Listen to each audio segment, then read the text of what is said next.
Madame Joëlle Dagosseri, Isabelle Saporta, Johnny Blanc. Joël.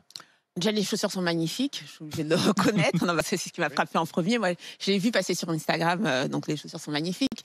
La deuxième chose, il y a une expression ivoirienne qui vient illustrer ce qui se passe en ce moment, qui est « les jaloux vont maigrir ». Je pense qu'il y a pas mal de jaloux quand même sur ce qui se passe autour d'Assa Traoré. Le fait qu'elle fasse une collaboration, c'est pas la première. Je l'ai vu passer avec Stella McCartney aussi. Donc, je veux dire, il va quand même falloir s'habituer. Et puis, le fait que des marques viennent récupérer des causes environnementales, la grossophobie, tout ce que tu veux. Enfin, je veux dire, il n'y a rien de neuf sous le soleil pour moi.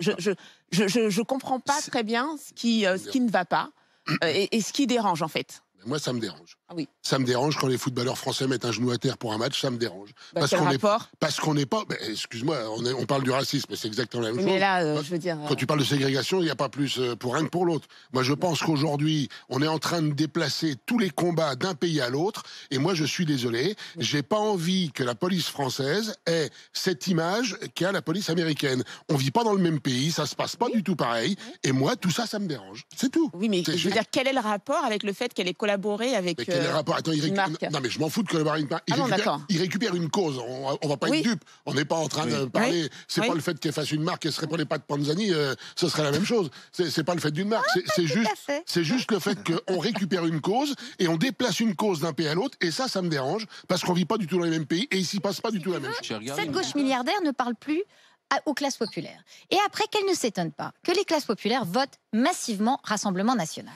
Et moi, là, j'ai un vrai problème avec ça.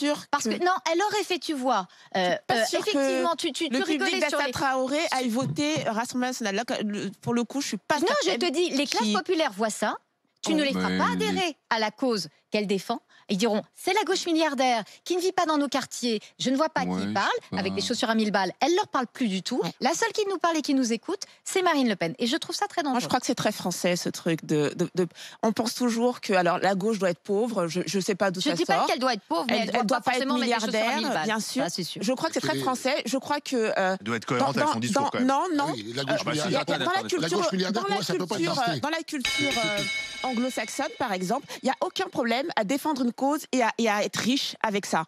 Il n'y a aucun problème. Il n'y a qu'en France qu'on pense que défendre une cause ou créer une association, c'est de la pauvreté, forcément, ou alors c'est quelque chose de très modeste, etc. Non, je crois que... Il y a eu un discours anticapitaliste, c'est ça qui est un peu surprenant. Oui, mais je veux dire, on est quand un discours anticapitaliste, mais ça ne veut pas... Mais moi, je te dis que... Ça n'existe pas pour moi, l'anticapitalisme dans un pays développé comme la France. Ça n'existe pas. Mais elle fait ce qu'elle veut, moi. On essaie en train de voir si elle est cohérente avec ce qu'elle pense. qu'elle a fait. Je dis juste que ce qu'elle fait ne m'étonne pas. Dans le contexte où ça étonne pas du personnage. Toutes les marques récupèrent des causes, c'est le fond. Non, mais la marque, moi je comprends. Mais je comprends moins pourquoi Assa Traoré participe, vu qu'elle tenait un discours anticapitaliste. Que ça te donne pas. Quand t'es anticapitaliste, si tu portes. Enfin, je veux dire, tu me diras, Fidel Castro avait 2 Rolex. Alors, je crois qu'on oublie. Fidel Castro portait 2 Rolex. Mais je crois qu'on oublie quelque chose, c'est que la marque a décidé de reverser les fonds qui vont être qui vont être récoltés suite à la vente de ces chaussures à une association. N'en doute pas. Donc c'est le business de la charité. Mais la marque va aussi récupérer en termes d'achat et de consommation, voilà, parce qu'il y a forcément une arrière-pensée. Si elle décide, louable, si elle, dans sa conscience, je ne sais pas quel est le chemin qu'elle a fait, mais elle se dit que les fonds qui vont être versés pour l'achat de ces chaussures vont être reversés à une cause qu'elle défend elle. Bon, peut-être que c'est le chemin qu'elle a fait. Est-ce qu'elle garde les chaussures? Est-ce qu'elle garde? C'est une très bonne question. Ce serait moi, je les aurais gardées. Ce serait moi, je les aurais gardées.